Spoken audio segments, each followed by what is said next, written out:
Welcome to the Banker Lamp. Please enjoy the video. Hello and welcome. In this video, I will explain how to make beef Wellington at home.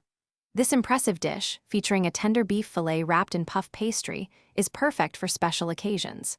We'll go through each step, from searing the beef to preparing the savory mushroom duxelles, and finally, assembling and baking this culinary masterpiece. Get ready to create a truly unforgettable meal that will impress all your guests with its golden, flaky crust and perfectly cooked beef. First, let's prepare the star of our dish, the beef. You'll want to sear a 2-pound beef tenderloin on all sides in a hot pan for about 2 to 3 minutes per side, creating a beautiful, rich crust. Next, we'll tackle the duxelles. Finely chop 1 pound of mushrooms, along with some shallots and fresh herbs. Cook this mixture in a pan over medium heat until all the moisture has evaporated, which usually takes about 15 minutes, ensuring a concentrated flavor. Now for the exciting part, assembly. First, spread a thin layer of Dijon mustard over your seared beef fillet.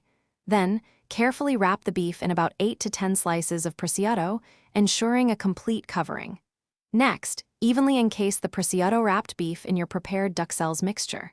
Finally, roll out 1 pound of puff pastry to a thickness of about 1/8 inch.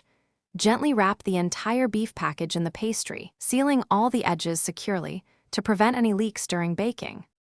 Almost there? Before baking, chill your assembled Wellington for at least 30 minutes. This helps the pastry hold its shape. You can also lightly score the top of the pastry for a decorative touch.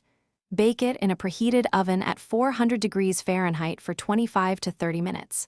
Once baked, let the Wellington rest for a crucial 10 minutes before slicing. For a perfect medium rare, aim for an internal temperature of 125 degrees Fahrenheit. Enjoy your magnificent homemade beef Wellington.